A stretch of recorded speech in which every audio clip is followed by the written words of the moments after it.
سلام، من پانتا هستم. به یه ویدیو دیگه خیلی خوش اومدید. امروز قراره راجع به روتین پوستی که چند وقت استفاده میکنم صحبت کنیم و بهتون بگم که چقدر میتونه این روتین پوستی براتون معجزه کنه.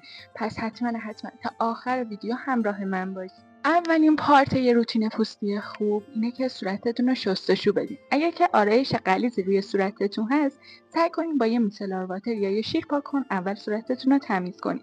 بعد از اون از یه تونر استفاده کنید که منافذ باز پوستتون رو ببنده.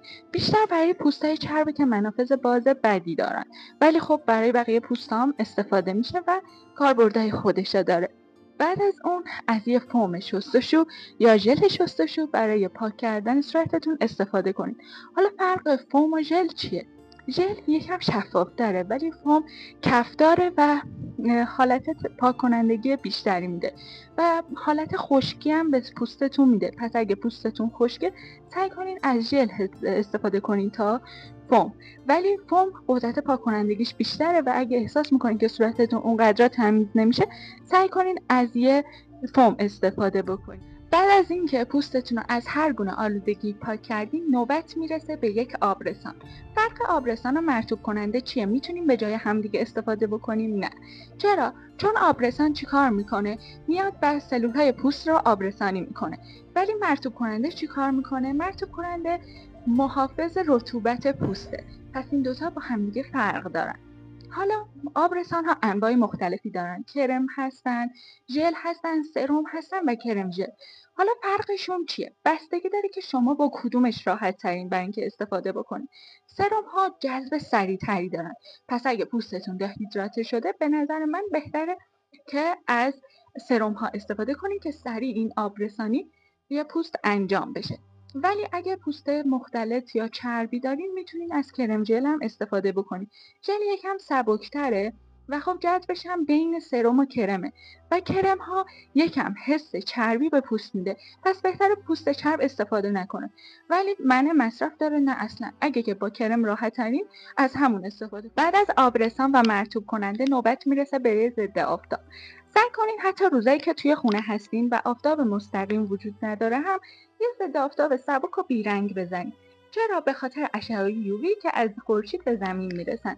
حالا اشعه یووی اصلا چی هست و چرا مضره و چرا باید ضد آفتاب استفاده بکنید؟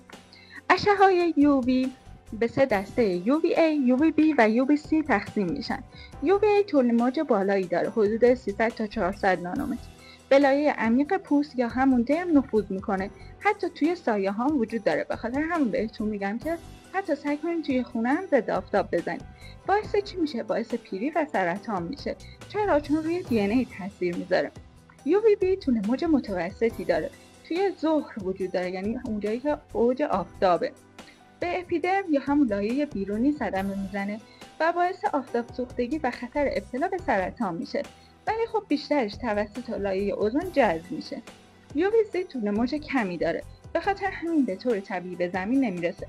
ولی اگه یه روز لایه اوزون از بین بره باعث آسیب جدی به چشم و پوستمون میشه. ممکنه براتون سوال پیش بیاد پس این SPFی که روی ضد آفتاب نوشته شده چیه؟ SPF نشون میده که شما چقدر میتونید در معرض نور مستقیم خورشید قرار بگیرید و دچار آفتاب سوختگی نشید. یعنی اگه به طور طبیعی بعد از 10 دقیقه پوست شما شروع به سرخ شدن میکنه و نشانه های از آفتاب سوختگیه، اگه که مثلا از SPF 30 استفاده بکنید این 10 دقیقه میشه 30 ضرب در 10، یعنی 300 دقیقه شما میتونید توی معرض نور خورشید قرار بگیرید و دچار آفتاب سوختگی نشید.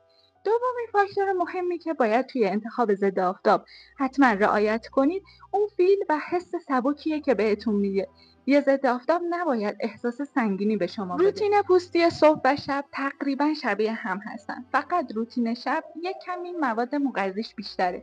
یعنی چی؟ یعنی اگه خواستین توی شب از مرطوب کننده استفاده کنید سعی کنید یه مرطوب کننده استفاده کنید که مواد مغذی بیشتری داشته باشه. و در کنار اون میتونید از سرم‌های مختلفی مثل سرم نیاسینامید یا هر سرم دیگه‌ای که پوستتون بهش نیاز داره استفاده بکنید. همچنین میتونید در کنار اینا از یه دور چشم استفاده بکنید که دور چشم هم انواع مختلفی دارن، سرم هستن، ژل هستن، کرم ژل هستن و حتی کرم، و بستگی داره که شما کدومشون بهتون حس بهتری میده و با کدومش راحت ترین. و در کنار اینها میتونین از اسکراب استفاده کنید، ولی سعی کنین مثلا اگه سرم رتینول استفاده میکنین اسکراب استفاده نکنین و اسکراب سعی کنین 2 روز در هفته باشه و بیشتر از این استفاده نکنین، چون پوستتون خیلی نازک میشه. و نکته آخر این که سعی کنین اگه میخواین این روتین پوستی رو انجام بدین یک دفعه همه محصولات با همدیگه استفاده نکنید و یکی یکی به روتینتون اضافه کنید، به خاطر اینکه پوستتون یه دفعه شوکه نشه و بتونه با این روتین کنار بیاد. حتما اگه ویدیو رو دوست داشتین لایک کنید، برای دوستانتون بفرستین، نظراتتون رو برام توی کامنت ها بنویسید و تا یه ویدیوی بعدی خدا نگهدار.